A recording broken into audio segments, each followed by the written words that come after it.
So now let's go into the brother. Bombshell information on the brother. The jury believed boyfriend staged shooting. Now he'll spend 50 years in prison for murder. This is the brother of Rebecca Haro. This is her brother, James Beushausen. A man convicted of shooting his girlfriend in the head at their Palm Springs apartment and staging the scene to look like she took her own life was sentenced on Monday to 50 years in prison. James Beushausen, 35, was convicted in July of first-degree murder in the March 15, 2017 death of Jalen Amanda Keefe, 27. Keefe was found with a single gunshot wound to the center of her forehead in the bathtub of the Bellardo Road apartment the couple shared. Wow. The belly of the beast runs in that family, ladies and gentlemen. The belly of the beast, oh my God, runs in that family. Let's keep going. Assistant District Attorney Michelle Paradise told jurors that Beushausen rendered Keefe unconscious, placed her in the tub, then shot her while shielding himself from blood spatter behind a shower curtain. Think about how diabolical that is and how he thought that out. He made her unconscious and then put the gun in her hand. Oh my, whatever. Let's keep going. The defendant told investigators, responding emergency personnel, and 911 dispatcher that Keefe had shot herself while he was asleep. According to Paradise, a head wound discovered by investigators occurred independently of the gunshot and hinted that Keefe may have been assaulted in order to stage an apparent suicide. Wow. The prosecutors questioned Beushausen's statements regarding the morning of the shooting, particularly his account that he spent between 10 and 20 minutes searching for Keefe after being roused from sleep by a popping sound that he believed might have been coming from their air conditioner. Wow, this is the beautiful young lady who lost her life. Unbelievable. Unbelievable. Paradise emphasized that the apartment was about 430 square feet and that the bathroom would have been easily visible from the couple's bed. She also described Beushausen as a gun enthusiast who regularly went shooting and should have known what a gunshot sounds like. The couple's nearly 5-year relationship deteriorated as Beushausen's alcoholism, leading him to undergo rehab stints and triggering several arguments between the two. So she had enough, basically. She's like, enough is enough. I just want to move on with my life. You are an alcoholic. And big shout out to all of our recovering addicts that watch the show. We do have people who are recovering, and in no way are we making fun of somebody who suffers from alcoholism. All we're saying is it appears that she had enough and she wanted to leave and he wouldn't let her leave. Let's keep going. Paradise quoted on December 28th, 2016, text from Keefe to a friend in which she wrote, "James has been drinking for the last 4 days. This might be the end of us. This tops it all." Like I told you guys, she wanted out. And according to the prosecutor, Keith had come to the breaking point in their relationship and was going to leave. Beushausen wouldn't stop drinking. On March 14th, the day prior to her death, Keefe texted family members that Beushausen got psycho on me during an altercation in which he smashed his cell phone and screamed at her. Paradise said Keefe was going to tell him she was leaving him after he sobered up and said she was afraid things would get physically bad when she told him, according to the prosecutor. See, listen. People need to understand when you're in these dangerous situations with dangerous people, just leave. You don't owe them a conversation. Just leave. You got to go to work. You got to go to the store. Honey, I'm going to grab some chicken wings. You want some? Sure. Bring me back a 6-piece. Never come back. Period. Done. Just leave. Don't have a conversation with him if you know he's going to go crazy when you tell him that. She just said that. She said, I'm afraid that things will get physically bad when I told him, according to prosecutors. She's foreshadowing her own demise. She's foreshadowing her own demise. Like the young lady I covered, the African-American young lady who was going to school to be a social worker, who was murdered by her boyfriend, who then turned the weapon on himself and took his own life. She left him. How did he get access to her? She went back to the apartment that they shared so she could get her stuff. Mind you, a week or two prior, he shot at her and grazed her. It's unclear if she called the police on him. It's unclear if she called the police on him when he grazed her, when he shot at her and grazed her. Well, you survived that. You know now that he's capable of taking your life, yet you go back to the apartment so you can get your belongings. Nothing there is anything you need. And it's nothing that you can't get with a police escort.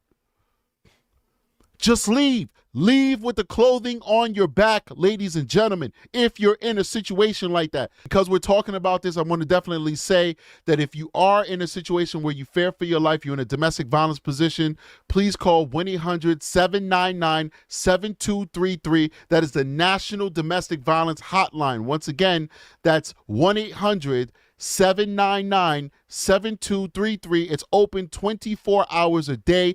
Anywhere in the nation, you can call that phone number. All right? So I want to make that be clear since we're talking about DV. All right, let's keep going. In one text message, she relayed to a friend that Beuschausen had taken a pistol out of his gun safe, which scared her and caused her to take the safe keys and hide them. She's doing too much. She's playing with her life and she lost. Unbelievable. She should have left. She should have disappeared from that man, from the face of the earth. I don't even think they shared any children, to be honest with you.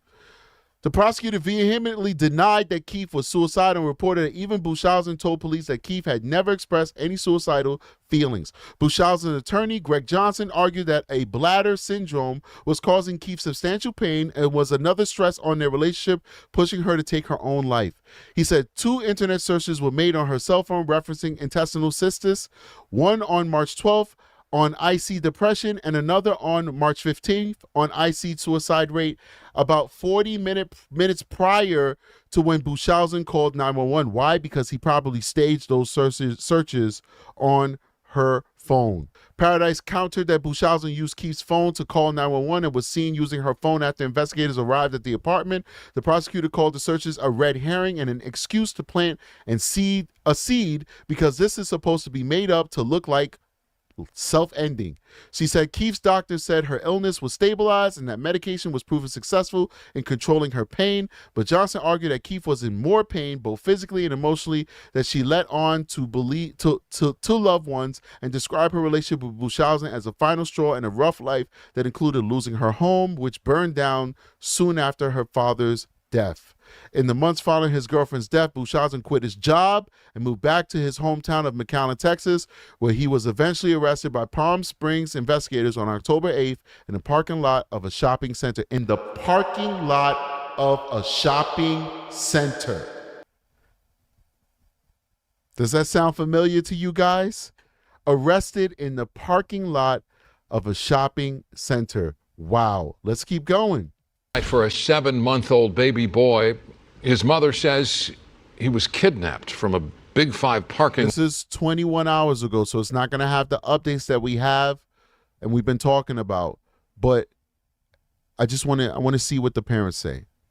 Let's keep going. Lot in Yupaica. That mother saying she was changing baby Emmanuel's diaper when someone attacked her and took off with the child. Tonight, an investigation is underway, but no description of the suspect has been released, and it's unclear if any surveillance video exists. Sarah Welch has the latest developments from Yucaipa. Sharon, Micah, that is one of the big questions. There doesn't appear to be any security video pointing at the parking spot where the mom was at. And tonight, investigators tell us they have no suspect or vehicle description, but they continue to review security footage. Meantime, the parents are begging for their baby's safe return. It's just a baby. Just give our son back, please. A desperate plea from the parents of 7. It's fake, man. No.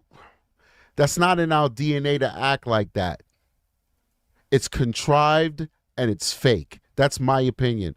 And lastly, who writes up a missing flyer and says missing kid? You guys know what a kid is? A kid is a baby goat. Who says missing kid? Look how he's holding that paper with like 2 fingers and it says missing kid. That doesn't sit right with me, ladies and gentlemen. Plea from the parents of 7-month-old Emmanuel, now missing for more than 24 hours. He was wearing a black onesie with a Nike swoosh on him. That's what Rebecca Haro says her baby was last wearing when she says someone snatched him out of her pickup in this parking lot in front of Big 5 off Yucaipa Boulevard in Yucaipa. I was gonna get the diaper and somebody said, hola. and I didn't see nothing since. Haro says the bruise below her eye is from someone punching her out as she began to change her son in the back seat of her pickup. I woke up right. That's where she parked, ladies and gentlemen, right in front of the store. She wants us to believe that she's knocked out on the concrete ground, door open, incapacitated, and nobody saw this and nobody said anything. It doesn't make sense. Here on the floor, and I didn't see Emmanuel. She says she looked around her vehicle and then ran into the store searching for her son and called 911. The assault happened so fast, Haro says she wasn't able to give investigators a description of who hit her. Everybody came, the dogs, helicopters. The couple live in Cabazon but say they were in Yucaipa because their older son had football practice at a nearby park. And Haro says she drove. I just noticed that. Look how beautiful that scenery is. Look at the mountains. Gorgeous, man. Beautiful. Practice at a nearby park. And Haro says she drove to Big 5 Thursday night to buy him a mouthguard. Mary Housen is Emmanuel's grandmother. They're not going to hurt that baby. That couple were just homebodies. She says investigators have questioned the couple twice. She can't handle it anymore. You know, she's been without her baby since yesterday afternoon. If you have my grandson, please give it to his mom. So this is a precursor to the police releasing that she's not cooperating with law enforcement anymore. The mother, the grandmother, is acting as a spokesperson, and she's explaining why she's not cooperating. Listen to this. You know, she's been without her baby since yesterday afternoon. If you have my grandson.